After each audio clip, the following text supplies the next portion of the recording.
Today we are talking about volume again. However, this volume is a volume by solids of revolution. So we've done volume by cross sections where we had a region. So we had a flat bottom, and then we had cross sections sort of coming up from that. And now we're looking at the volume of solid created by revolving an area about a line. That could be the x-axis, the y-axis, some line x equals 2, some line y equals 3, as long as a is a constant. Now the big difference is this solid is not going to have a flat side. The whole thing will be three-dimensional. So just like with volume by cross-section, we have to start with a region. So here we have a region underneath of a parabola between x's a and x's b. And the picture below that is what you get when you revolve that region about the x-axis. So I have this three-dimensional shape that could look like a coffee table. So for this definite integral, we're going to add up the volumes used to create this 3D object. The question is, what shape? What shape am I adding up here? So let's draw in a rectangle in our area. So here's our rectangle.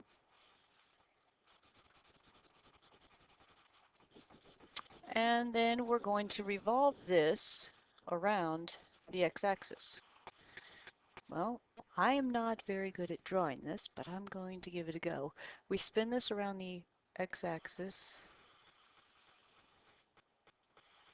And we get this kind of a shape here. And the shape that we end up with, not that I've drawn it very well, we'll look at an applet to see a much prettier version. This shape ends up being a cylinder. So we have this cylinder here once we rotate. So now we're adding up volumes of cylinder over and over and over again, making them very, very small. So these are the steps that you're going to use when you're finding the volume of a solid by revolution. So first, sketch your region and lightly shade it or clearly indicate using the boundaries. Draw in a rectangle in the region. I'm going to do that over here in this little picture. So I just draw in my little rectangle. And I'm perpendicular to what I'm revolving about. In this case, I was revolving about the x-axis. Find the height of your cylinder. Now the height of my cylinder is actually this little thickness down here in this cylinder that's drawn. In this case, it is the change in x or dx. That's actually the height of my cylinder. Then I find the radius of my cylinder, which is the height of my rectangle. Now the height of my rectangle, in this case, is a y value, which we're calling in this case f of x.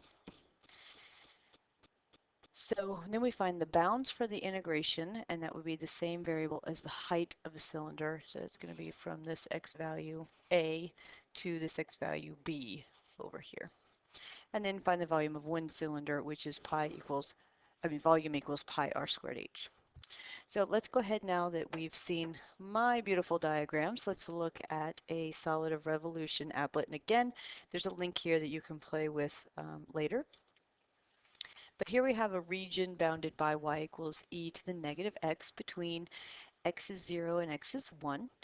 And we're going to be in 3 dimensions. And I've got one rectangle drawn in. So I'm going to go ahead and revolve that rectangle around.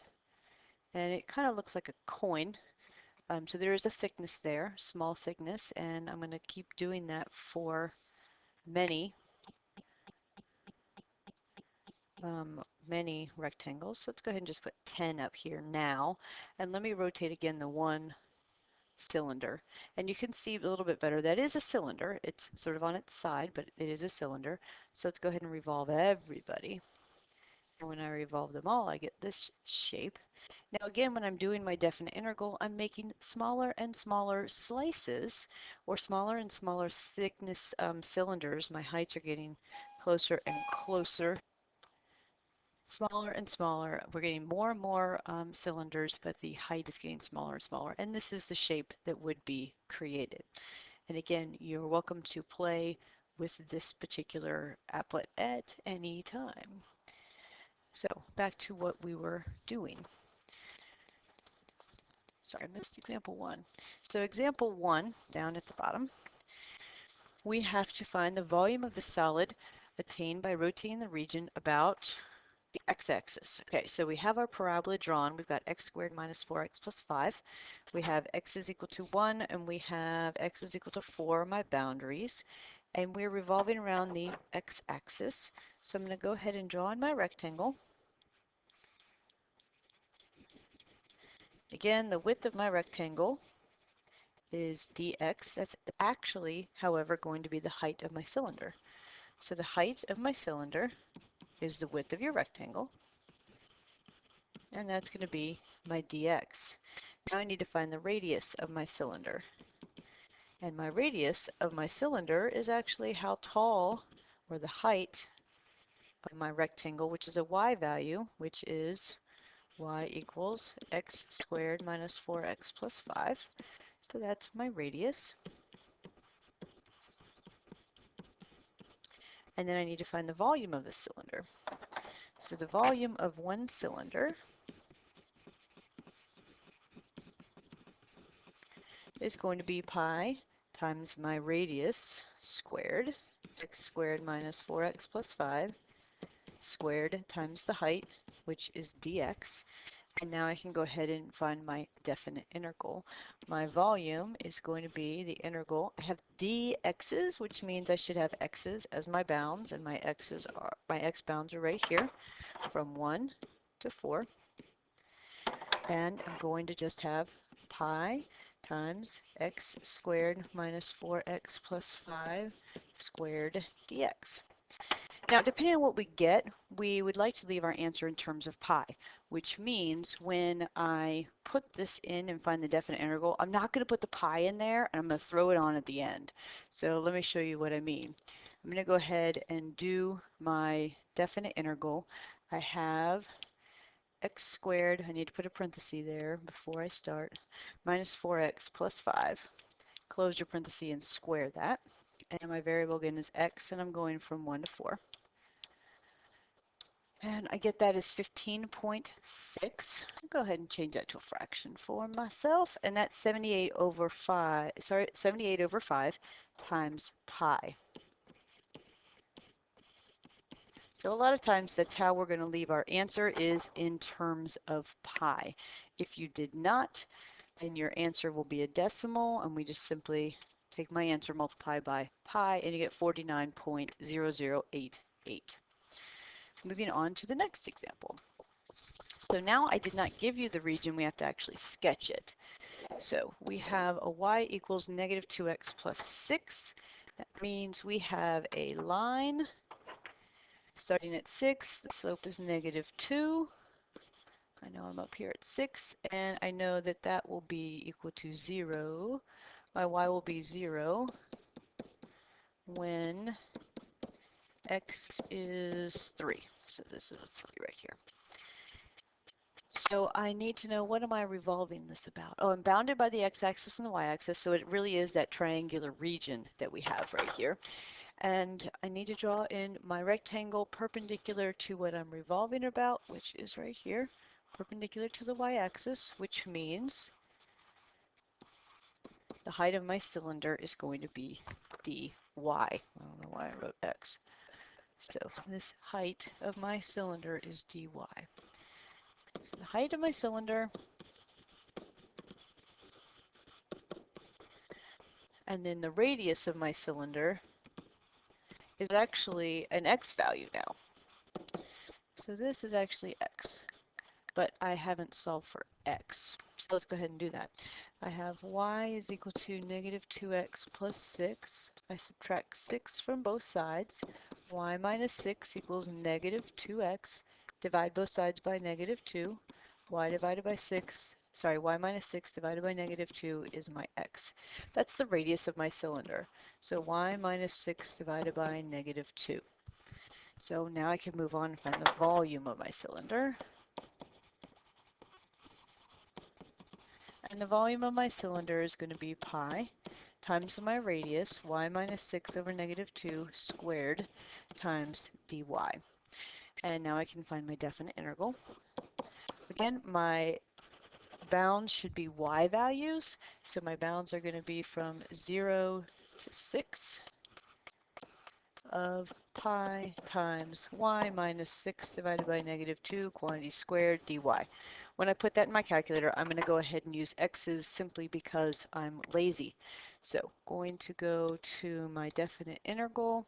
I'm going to leave the pi out of the equation again. I need two parentheses to start because I need parentheses for what I'm squaring, but I also need parentheses for what I have on the top of my fraction versus the bottom of my fraction. So I have x minus 6 divided by negative 2 quantity squared. X is the variable, and I'm going from 0 to 6. And that gives me 18, which is a pretty answer because it really is 18 pi. And again, I'm not putting the pi on my calculator. This is just a prettier answer when we just put the pi in. Moving on to example 3. Now we're going to find the volume of a solid form by revolving the region bounded by y equals the square root of x plus 2 and y equals e to the x about the x-axis. Let's look and see what this looks like. So in our calculator, let's go ahead and graph this. So we need the square root of x plus 2 and we need e to the x. And what I'd like everybody to do right now is just go ahead and do a zoom standard. So we're looking at the same window. So zoom standard, which is a 6. So there's our square root of x plus 2, and there is our e to the x. I don't really like that picture because I can't really see a lot. So let's go ahead and just do a zoom in. Zoom in is zoom 2. And then hit enter. And we should have a better idea of what our area looks like. So we're revolving this about the x-axis. So if I were to take that region and revolve it around the x-axis, there'd be a huge hole through it. I could look through it. So this is going to be a little bit different. So when we've got a solid that has a hole in it, and I like to reference it as a donut, because everybody likes donuts, we'll need to find the volume of the entire large solid and subtract out the volume of the hole or the smaller solid. So let's sketch this region first. So on my paper, I want to have a sketch of what this looks like. I'm going to use green as the square root of x plus 2.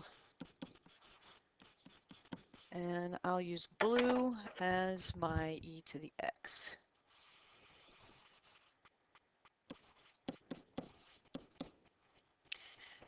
So here's my area, and I am revolving this around the x-axis. So when I draw in my rectangles, I'm right here, we're going to have 2, and they aren't actually going to stay within the region. So I'm going to scroll back up just for a minute. When we drew in our rectangle in this example and the example before, the rectangle was within the area that we had bounded, within our region. I'm going to scroll back down. This one, I'm going to have 2 different rectangles. So first rectangle, I'm going to color in with red. So I'm going to draw it so that I have the entire large cylinder that I'm going to be working with, and I'm revolving around the x-axis. So my rectangle needs to go all the way down to whatever I'm revolving around, and then it needs to go as far away as possible. So this is going to be my big cylinder right here. And for this particular one, we have my height is a dx, the height of my cylinder. And then for this, which is going to be the radius of my cylinder, that's going to be my square root of x plus 2.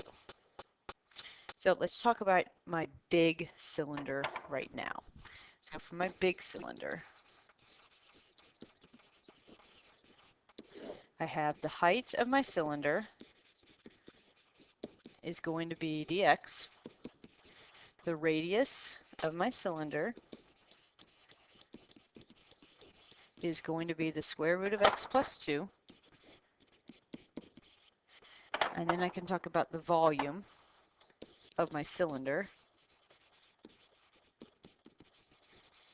It's going to be pi times the square root of x plus 2 squared dx. So I'm going to stop there for just a minute, and then I need to talk about my smaller cylinder.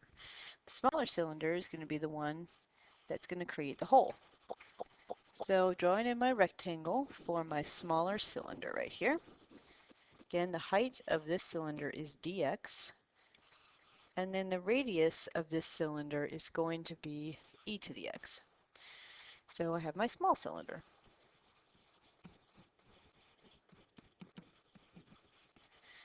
For my small cylinder, the height is going to be dx, the radius is going to be e to the x, and my volume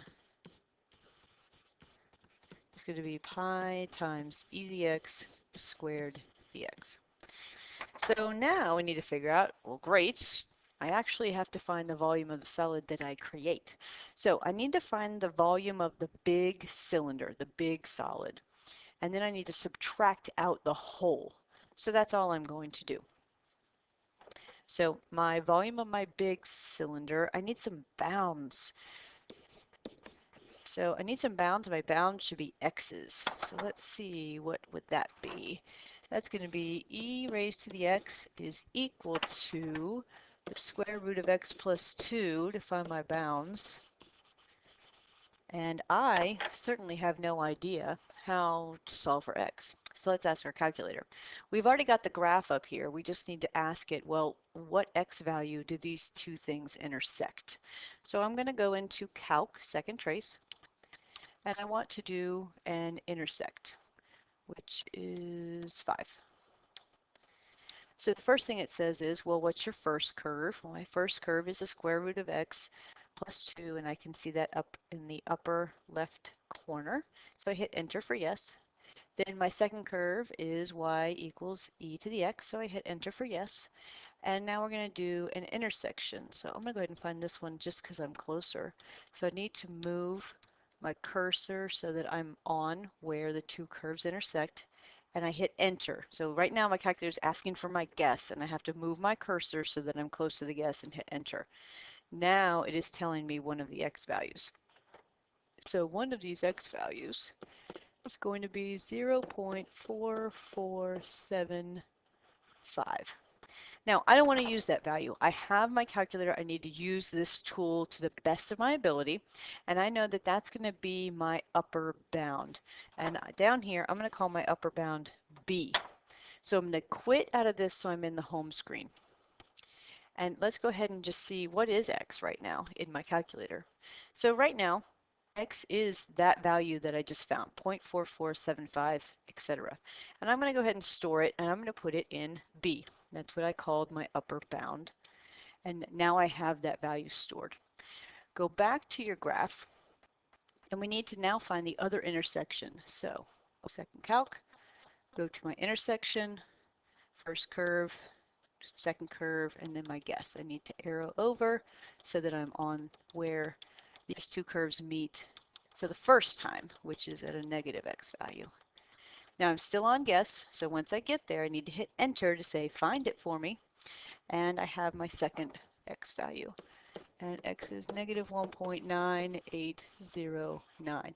And again, I don't want to use that value, I want to use the exact value. So I'm going to quit out of here. Oops. And I'm going to hit X this time and get that negative 1.9809 value, and I'm going to store it in A. I didn't store it in A. Alpha A. Sorry about that. So now A is my lower bound, that negative value. And now I'm going to find the volume of the big cylinder. So that's going to be pi times x plus 2. I had the square root of x plus 2, but I squared it. And I'm going to subtract out the volume of my smaller cylinder, which again, my bounds are still a to b, pi times e to the x squared dx. Now, already looking at my bounds that I have, I know that this is going to be messy. I know it's going to be an ugly decimal, so I'm going to go ahead and put the pi in to each of my definite integrals this time. I don't like to have decimal answers with pi. I just want a decimal answer. So we're going to find each one of these, and when I find the first one, I'm going to store this value, let's go ahead and put that in C, and then I'm going to store this value, and I'm going to go ahead and put that in D, and then I'm going to end up subtracting those two. So going to my definite integral, I'm going to do the first one, which is pi times x plus 2, and I am using x as my variable, and I'm going from A to B. So I literally put in A and B. My calculator knows what those are, and I find what these values are. So this is 9.4092, and I'm going to go ahead and store this in C. So now I've got that stored in C. Now I'm going to find my second one. So again, I do my definite integral, and I have pi times e to the x. I did a natural log. I'm not hitting my second. I apologize. F int pi times e to the x squared, comma, my variable is x, and I'm going again from A to B. So I have this value now, which is 3.8147, and I'm going to store that in D. And now to actually calculate this volume, I need to subtract these two things. So I'm just going to do alpha C minus alpha D, and that is my volume. So my volume is going to be 5.5945. Awesome. Okay, last example. So now we're finding the volume of the solid formed by revolving the same region, okay, the one we just did, y equals the square root of x plus 2 and y equals e to the x. But instead of revolving around the x-axis, we're going to revolve it about the line y equals -2. Uh-oh. Now, this is going to have a hole, and we aren't revolving around the axis anymore. But don't let that bother you. You're going to do the exact same thing, okay? We haven't really changed anything. So first thing that we're going to do is I'm going to draw in my rectangle. Now in this first one, the rectangle is sort of already drawn in, but I'm going up to the top curve, which is the purple curve, if you can tell. But here's my rectangle that I draw in. And of course, the height of my cylinder is a dx.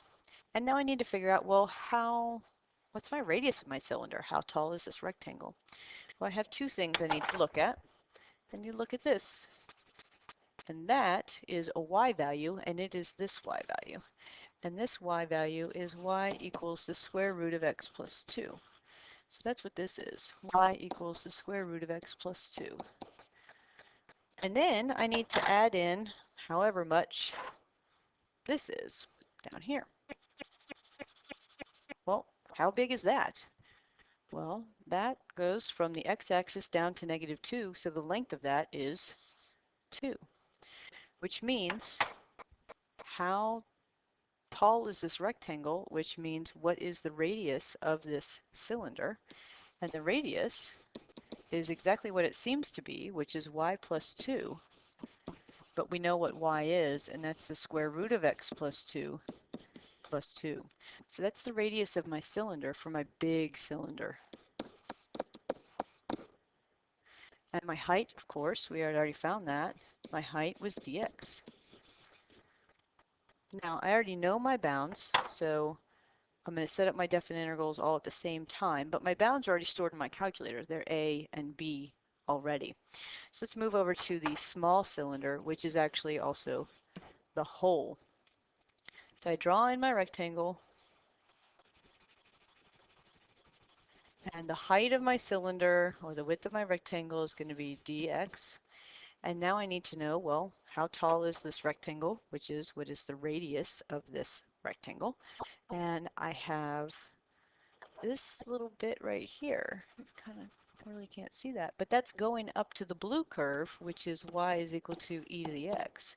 So this little part here is y is equal to e to the x. And then I have this other part of my rectangle. right here. Well, how long is that part? Again, it's from the x-axis down to 2, so that length is 2. So I now know the radius of this cylinder.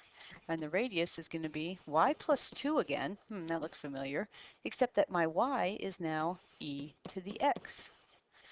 Then I know my height of my cylinder is dx.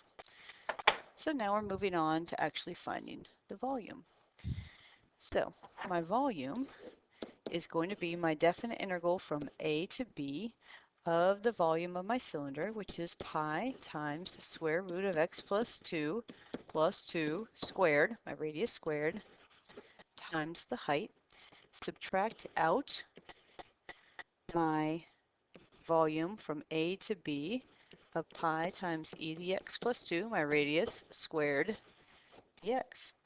And again, what I'm going to do is I'm going to take my calculator, I'm going to evaluate this, and I'm going to store it in C. And then I'm going to subtract what I get from this one, and I'm going to store that one in D. And again, I already have A and B, my bounds, stored. So I'm going to do a math int, fint. And the first one, again, I'm going to leave my pi in there. And my pi is times the square root of x plus 2. And then I need to add 2. Close my parentheses and square it. That's my radius. And I'm going to use x's as my variables, and I'm going to go from A to B. So I have this volume, which is 71.9833. Again, I'm going to store that in alpha C. Use your tool as much as you can. So now I'm going to find my second volume, and that one's going to be pi times parentheses e to the x